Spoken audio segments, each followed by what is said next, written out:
Nggih terusaken nggih. Bismillahirrahmanirrahim. Qala Muhammad bin Husain. I'lam rahimana wa huwa iyyaka anan nabiyya sallallahu alaihi wasallam qad a'lamaka iku merohno sapa mirsakno sapa nabi ka ing sira fi hadal hadis ing dalam ikhlas hadis.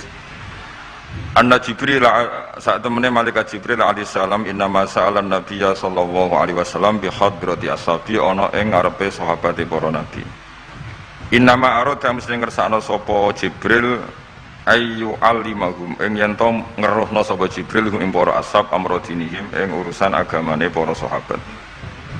Fayam bagi mongko saejo al muslimin apa ya alamu yang to ngerti sapa al muslimin hu ing amrodinihim.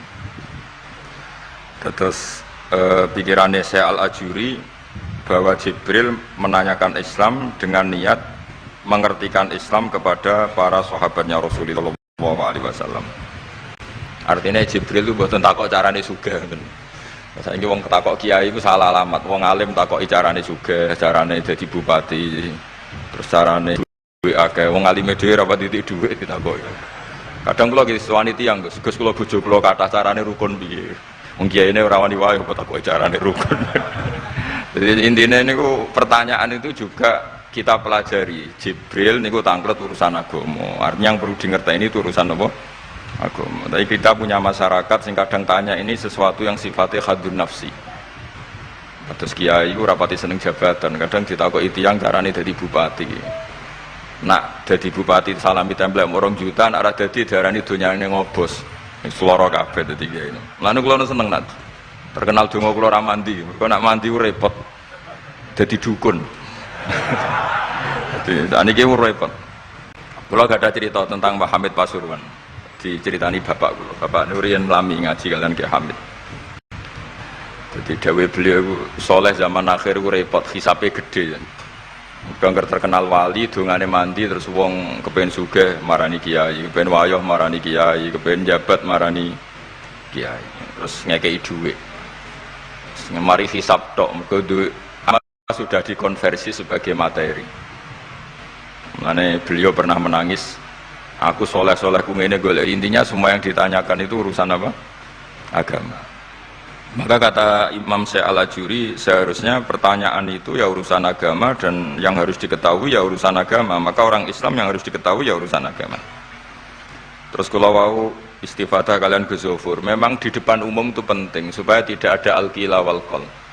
Jadi ini kan diulang-ulang bihadrati ashabi. Ini dalam ilmu hadis itu penting sekali supaya ilmu itu mutawatir.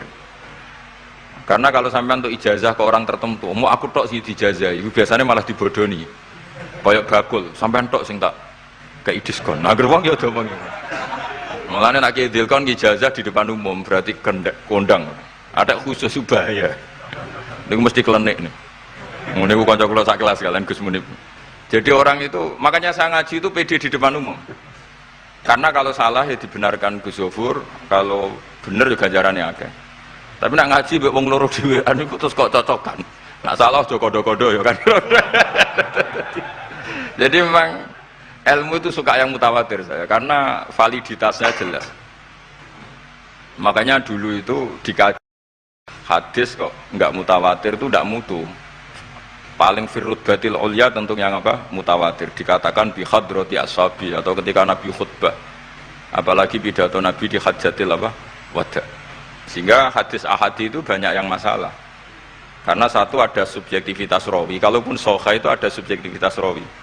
Seperti yang diceritakan Gus tadi, Abu Dzar itu orangnya soleh, tapi punya subjektivitas kesolehan yang sangat individualistik. Sehingga beliau jadi, tapi kalau umum kan standarnya jelas, apa? Standarnya apa? Jelas.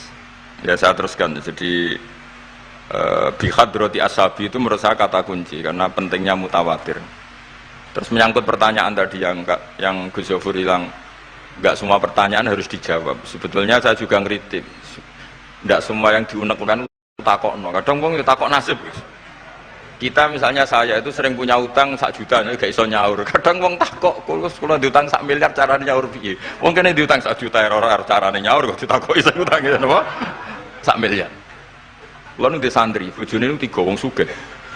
Kowe iku ora geswan kula takok carane ngrukono bojone. Yo kene bingung piye carane. Bojo sitok wae kudu urip malah. Ditakoki. Bojo napa? Telu. Nah ternyata santri itu terinspirasi oleh cerita-cerita. Syaratnya wali itu kudu di bojo cerewet. Nak sitok wae cerewet wali apa meneh nak telu. Dia cara berpikir begitu. Nah, itu yang bojo pertama itu ngancam nak masih sah dengan istri kedua ketiga mau bunuh diri. Terus dene nate nyuwun sewu melafatkan tolak. Terus takok teng kula. Niku termasuk mukroh napa mboten Gus? Karena saya melafatkan itu dipaksa diancam bojo pertama mau nopo? Lah iku nang fikih kan hanya ada syartul ikrah itu mukrih harus mampu mewujudkan mahaddadahu. Kena arah megat tak pateni. Ini ndak kasusnya unik. Umumnya bab ikrah di fikih kan nak ora ke tak pateni ini ndak. Ini kasusnya beda. Nak rabuk turuti aku mati. Itu kan bingung. Ya saya seduarian nunggu Ghosofur ya jawab apa alam. Nunggu Jibril ya sudah akan datang.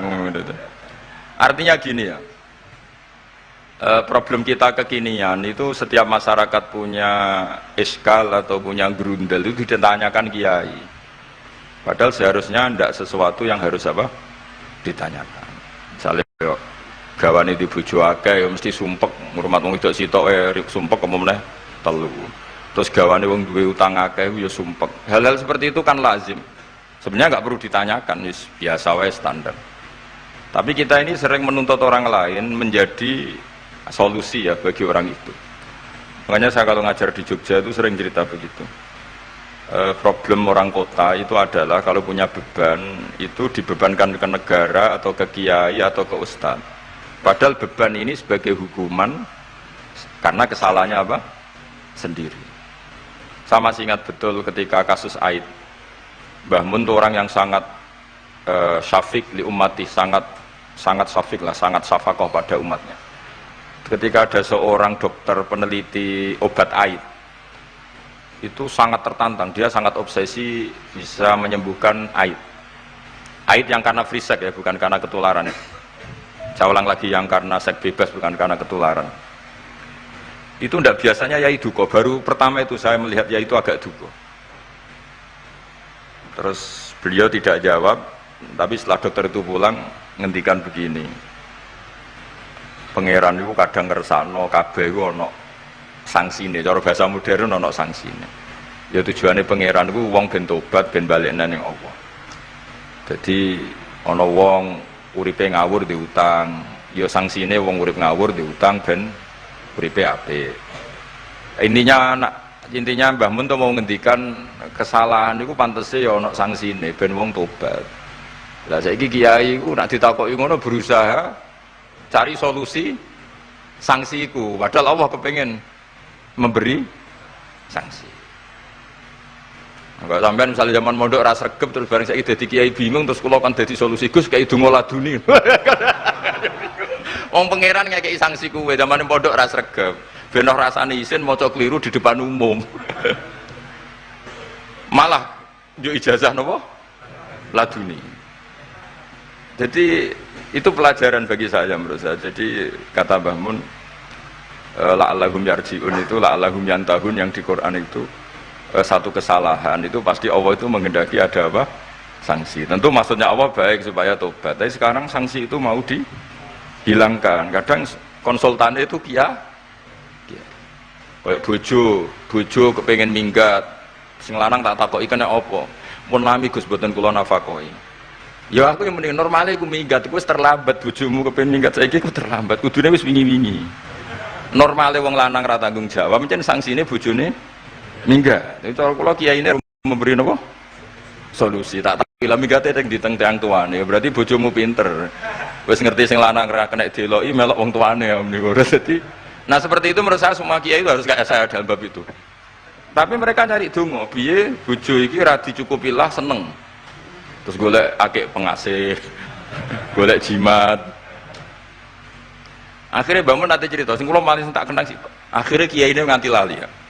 Ana wong melarat yo ijazah kiai. Berhubung kiai ini ku isin muni ra iso diijazahi duha mek donga. Kiai ini ku lali nak dhewe fakir. Akhirnya yang minta ijazah itu ditimbali Mbah Mun. Rene tak ijazahi. Kowe yo ijazah duha mbek sapa kiai iki. Lha kiai ku dhewe fakir kok njaluk ijazah. Yo ijazah ya mbek aku sing wis sukses dadi kiai sugih. Artinya apa? Bener ceritane Gus Zofur, gara-gara setiap pertanyaan niku memaksakan bisa jawab. Wis koyo ning pondok lho, wis karuan dene dhewe Joko Tuwa. Lho kok ngekek ijazah mahabbah. Dhewe ning pondok ganti Joko Tuwa. Itu di pondok mana-mana Gus, itu ada ijazah laduni.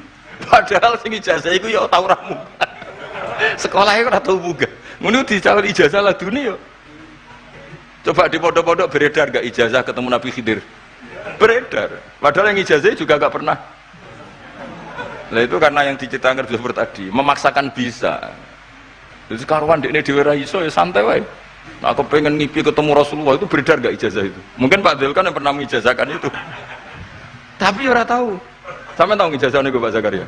Oh, jadi ya ijazah itu terus ya. Karena Jubir Torekoh nih. Jadi intinya kalau ndak bisa ya bilang saja ndak bisa. Sampai apa jangan kita lupa tadi ya. Sampai lupa daratan tadi karena problem negara kita termasuk itu. Semua intelektual, semua pakar kalau ditanya problem negara itu semuanya jawab. Akhirnya kan gaduh. Semuanya punya rumus, semuanya punya versi. Akhirnya gaduh. Misalnya pemerataan Indonesia rumusnya gimana? Yang satu bilang, wah ibu kotanya dipindah. Yang satu bilang harus ada sentralisasi di Jawa supaya ada kualitas A, ada kampus terbaik, ulama terbaik. Kalau diratakan nanti kemampuannya rata itu justru tidak bagus. Yang ketiga enggak, wah kualitas demokrasinya dijaga. Yang satu enggak, demokrasi tanpa ekonomi tidak bisa. Sehari santri ya sedunia rasa pikir, besok mati ben. Nah itu kan karena memaksakan jawab, akhirnya ada kegaduhan. Zaman tabiin yang masih ada sahabat banyak. Sebetulnya bukan zaman tabiin banget karena zaman itu masih banyak apa? Sahabat. Itu mereka cara berpikir sudah semua ahlun nar itu redaksi di Quran tuh khalidina fiha, sehingga zaman tabiin sudah banyak yang berpikir nggak ada kemungkinan orang sing yukhrajuna minan nar. Sehingga terus ada kafilah itu, ada delegasi, ayo kita ke Medina, semoga kita ketemu sebagian ashabu Rasulillah. Sehingga cerita akhirnya ketemu beberapa sahabat. Di situ diceritakan ada Jabir, ada beberapa lah yang sahabat sepuh bahkan. Nah terus si Jabir ini, sahabat Jabir ini cerita kalau itu memang ada di syafaati Rasulillah Shallallahu Alaihi Wasallam. Tapi satu kontingen ini yang tetap berpikiran tidak ada syafaat itu banyak. Alasannya semua cerita tentang ahlun nar adalah khalidina fiha. Ketika Jabir masih hidup itu ya sempat terjadi debat. Loh itu yang khalidina fiha itu amma ahlun nar alladzina hum ahluha. Memang dia berhabitat neraka, memang alamatnya neraka. Sehingga ini menjadi khas.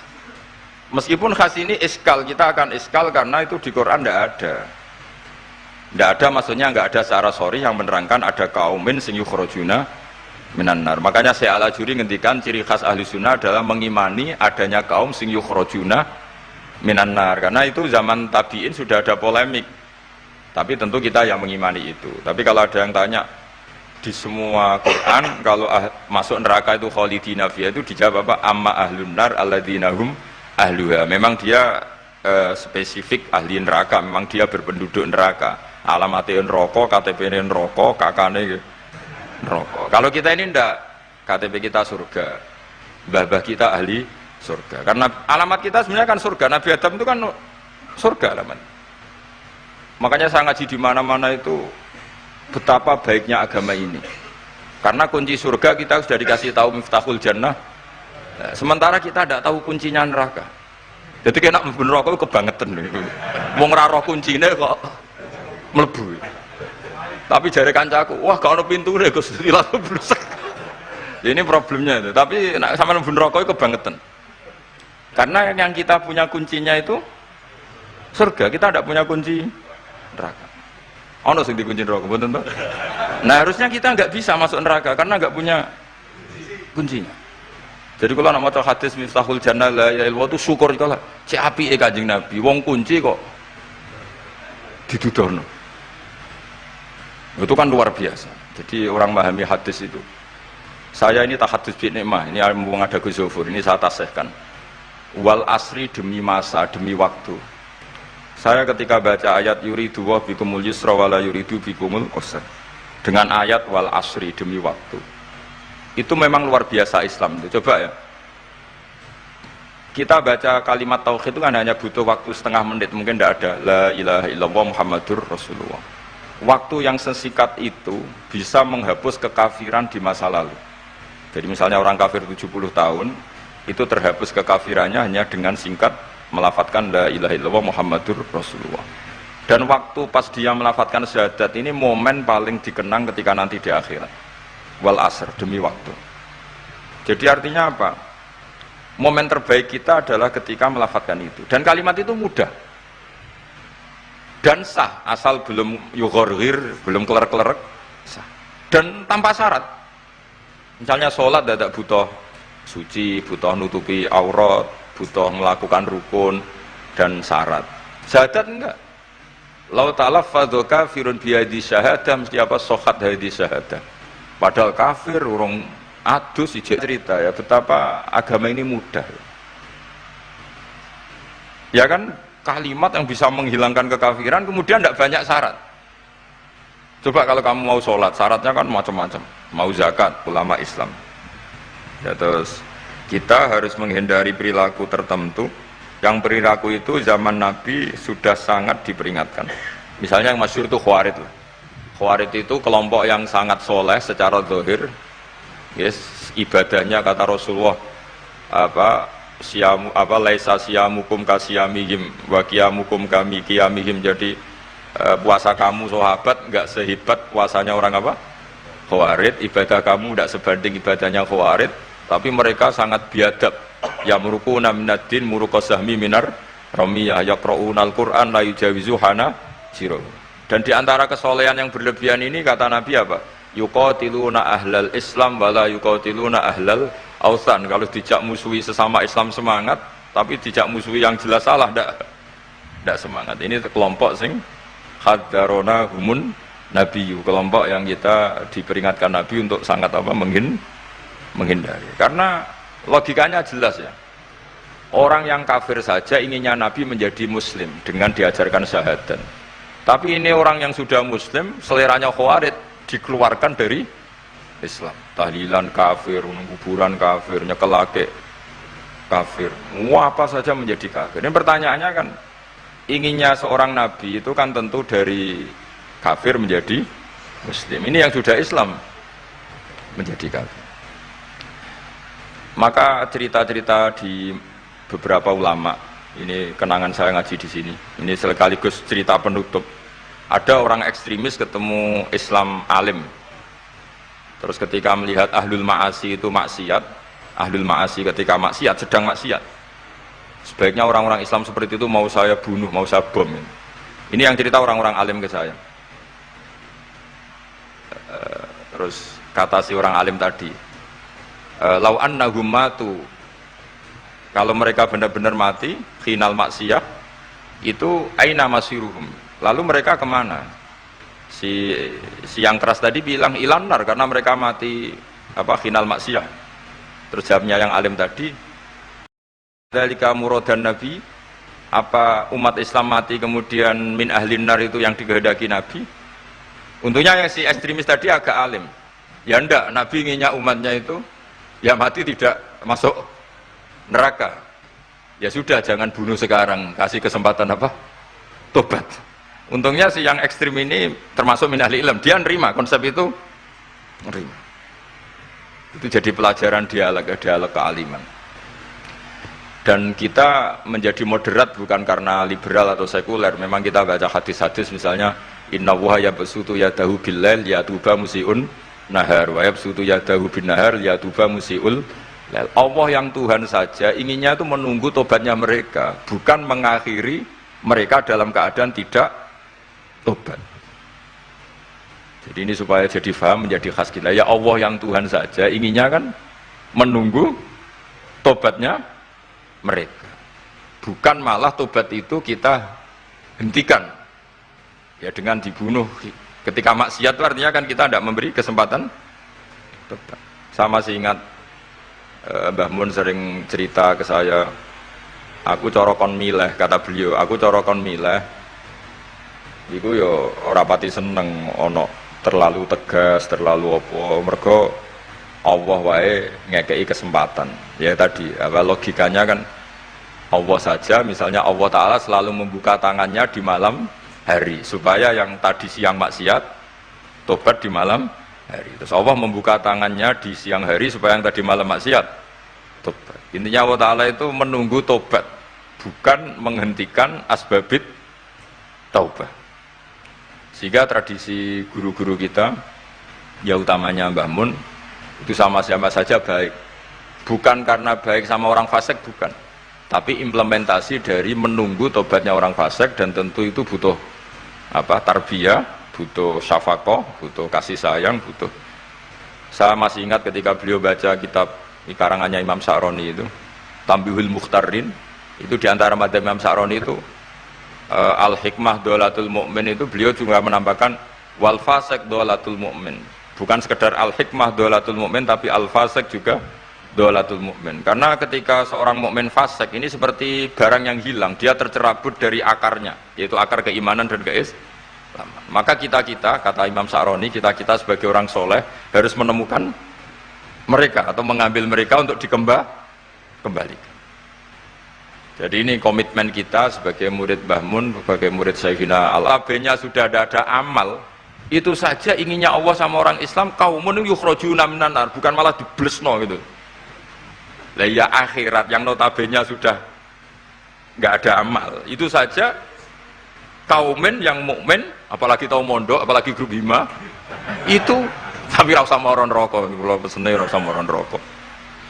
Itu inginnya itu yukhrajuna minan nar. Makanya kalau baca hadis itu harus ada dzauq. Selain ilmu itu harus ada dzauq. Betapa syafaqatu Rasulullah sallallahu alaihi wasallam. Inginnya semuanya itu yadkhulunal jannah. Kalaupun ada yang masuk neraka, yang orang Islam tuh, tetap obsesi Rasulullah, cita-cita beliau adalah yukhrajuna minan nar. Makanya masyhur itu, wala sawfa yu'tika rabbuka fatarda. Jawe Nabi bi la arda wa wahidun min ummati finnar.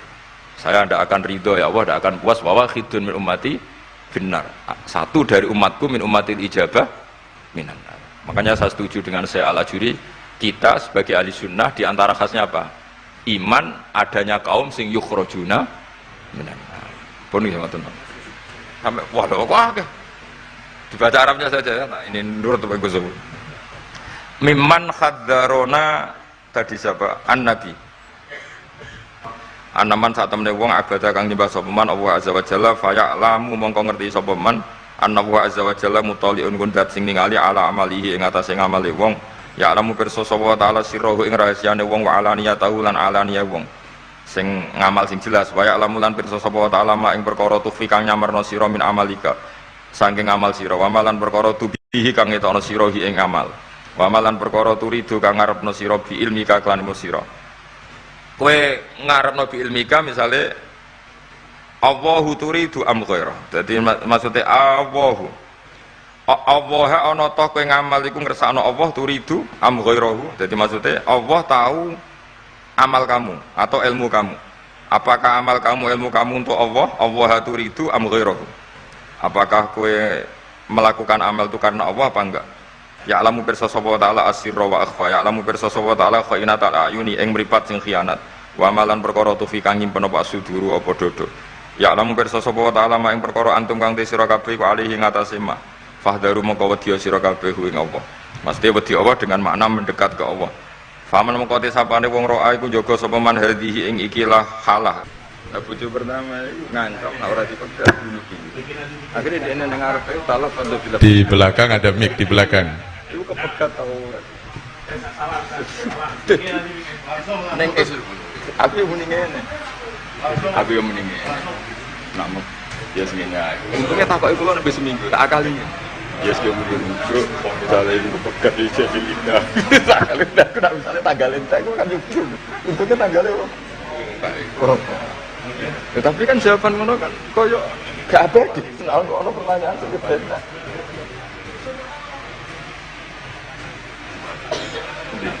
Wonten Bu bagus ya. Sing ketemu-temutan iki. Betul. Kosok Napa? mati. Di Ketemu-temutan. iki Hasan dulu. Bismillahirrahmanirrahim. Assalamualaikum warahmatullahi wabarakatuh. bagi para hakim ya HKI itu kompilasi hukum Islam. Ya sementara yang dipakai ya KHI itu yang dipakai oleh pedoman untuk memutuskan yang diajukan ke napa jenenge di mahkamah-mahkamah yang berurusan dengan terutama pernikahan. Apakah karena kan khilafnya fikih kan akeh. Khilaf napa jenenge fikih niku kathah. Nah, kula nggih mboten ngertos niku KHI niku. Yang saya tahu ya pokoknya KHI itu nggih niku napa jenenge sudah pilihan-pilihan di antara ulama dijadikan pedoman bagi para hakim. Karena itulah ya kadang-kadang nyun sewu hakim-hakim itu yang dipelajari ya KHI. Ora pati ngerti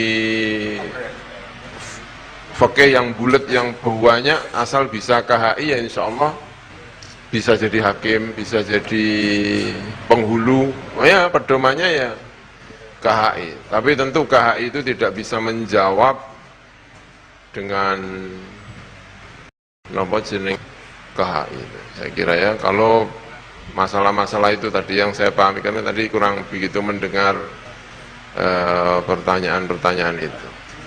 Jadi tetap bagaimanapun butuh jawaban, butuh pengetahuan tentang fikih sunnahnya, fikih Al-Quran juga butuh.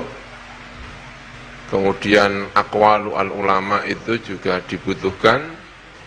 Dan tentu untuk kasus-kasus di Indonesia, terutama untuk memutuskan banyak hal kasus di Indonesia, sangat membutuhkan KHI, karena itu yang secara resmi kayaknya dipakai di Indonesia, kompilasi hukum Islam. Ya.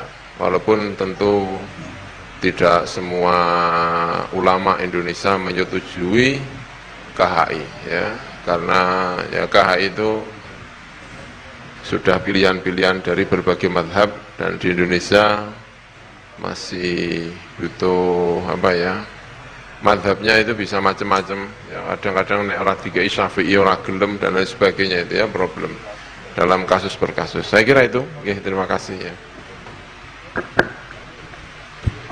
Terima kasih. Barangkali masih ada penanya yang kedua, kami persilakan.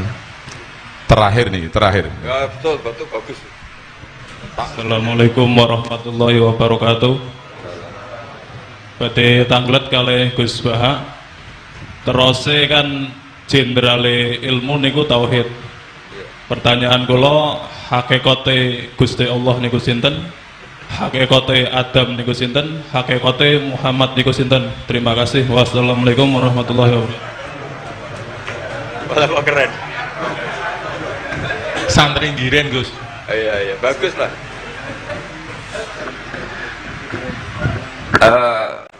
Maksudnya tanya hakikat. Ya bagus lah kalau ya hakikatnya Allah itu sebagai Tuhan. Terus cara mengenal Allah itu paling gampang, sehingga Imam Sibawayh bilang Allah itu a'raful ma'arif. Saya ngaji di mana-mana itu kampanye saya begini. Karena saya pernah diparani orang yang sejenis jenengan. Cuma lebih lebih fasik lah kira-kira gitu. Karena nggak santri sama sekali. Yang datang ke saya itu nggak santri sama sekali. Dia datang begini, Pak Mbak, saya mau Islam serius asal Anda bisa menjelaskan Tuhan itu siapa. Jadi nggak ada sopan-sopannya dia tanya.